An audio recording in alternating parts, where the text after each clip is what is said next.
sometimes unavoidable. You do get stupid people on the streets that do start with you. They might be trying to mess with your family, or it might be some sort of road rage where someone stops the car in front of you and they jump out and they come to try and attack you. You need to know what to do, and after watching this video, you will know exactly that. Now, the first one, which is so important in all four of these, is not letting this guy know what you're going to do. If he can tell that you're going to throw a punch, the chances are that punch will miss. And if you start missing punches, that's when you could get seriously hurt. You need to surprise the guy, and this goes the same for all four of these tips. And tip number one, when the person's in front of you and they're trying to start a fight and you know there's no avoiding it, the first thing I'm going to do is put my hands up in front of me, put my dominant foot back, which is my right foot, and see, listen, mate, I don't want to fight. Now, this is doing a few things right here. One, it's disarming him. He's thinking now that he's the bigger man. You're the scaredy cat, and he's got the advantage, which is making him switch off a little bit, giving him so much confidence in his brain. Another thing it's doing, it's putting the distance in front of the pair of you, rather than being up in front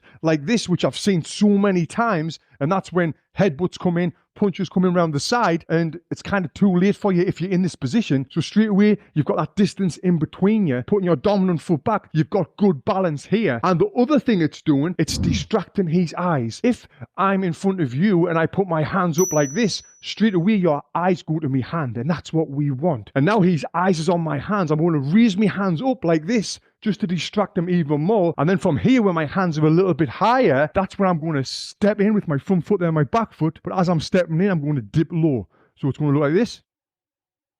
Grab on both of his legs. My legs are bent here. Lift the guy up, and then you're going to slam him down to the ground. And one more thing you'll notice when I'm doing this, I'm grabbing the legs and I'm pushing forward with my shoulder. So the momentum of me moving forward and grabbing the legs is going to pull him off balance and tipple him over like that. Doesn't matter how big they are. This will work because you're knocking them off balance and pulling the legs away. So here's a demo. Listen, mate, I don't want to fight. Hands go.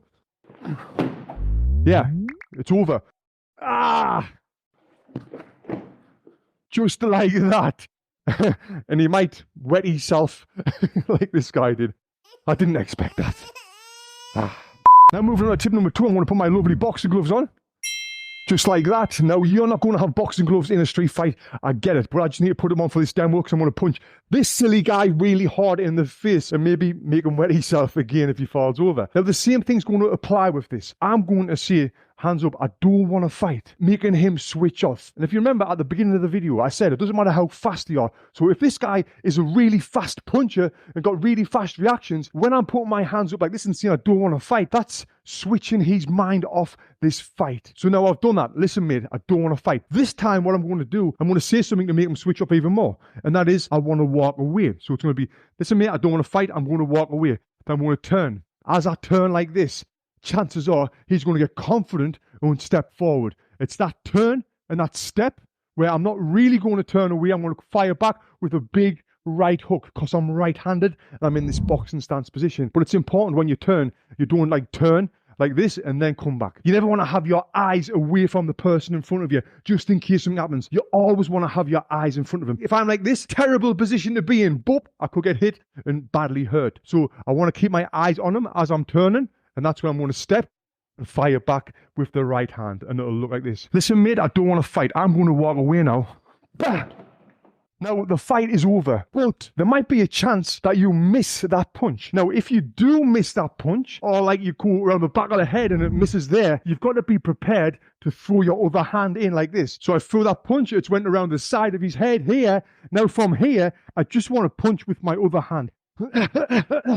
Like that. And then bring the other one back in. So it would be like, listen, mate, I don't want to fight, I'm going to walk away. Whoom, you've missed. And throw them punches. Because if you don't, he will. But the chances are that first punch will land, and if you watch my videos and you know some boxing, the fight will be over. Now moving on to number 3, I just need one boxing glove on for this because it's only going to take one punch. And what I'm going to do, I'm going to disarm this guy. Listen, mate, I don't want to fight. Same thing, hands in front, clearing that distance. But this time I want to say, please shake my hand. Honestly, I don't want to fight. Now the natural reaction for someone to do is shake someone's hand as soon as they see the hand out in front like that. Now if he shakes the hand, that's when we're going to do the damage, what I'm going to show you in a sec. But if he doesn't shake your hand, he's going to look at your hand. You'll be able to tell by the look in his eyes whether he's going to shake your hand and accept the truce with you and not fight, or he's going to look at your hand, maybe slap it away, and that's when we're going to attack. Now, if he does shake the hand with the left hand, because I'm right-handed, I don't want to shake with my right hand, His left hand comes down there. Where does this leave him open for? Right round the side here for a lovely right hook. So listen, mate, I don't want to fight. Please shake my hand. Let's not fight. Let's not do this. As soon as the hand comes out, boom, big right hand round the side, and it'll look like this. Listen, mate, I don't want to fight. Let's shake hands. Let's not do this. Let's not do this. Boom. Oh, mate. That fight is now over. Now you might be thinking, well, Tony, that's dishonest. But listen, mate, if you don't throw that punch, he might just be doing the same thing to you. He might throw the punch to you. If you're trying to defend yourself and you feel like you can't, do whatever you can do to defend yourself. Remember, this is the guy that's starting this, not you. Now, moving on to number 4. This one is trying to do some reverse psychology and get in his stupid head that you're the man. So what I'm going to do is, rather than say, I don't want to fight, I'm going to do the opposite and tell him, I want to fight. Let's go. You're going to end up like the last guy who messed with us. Try and get in his head and act like a fighter. Show him that you're not afraid. Show him that you're up for this fight and that you've done it before and you're going to do it again. And again, the goal with this one is to make him afraid. So what you're going to do is get into a fighter's stance, and then you're going to tell him how keen you are for this fight to happen. And it'll be like this. Come on then, you stupid I'm going to knock you out like I did with the last guy. Come on, let's go. Let's go. Let's go.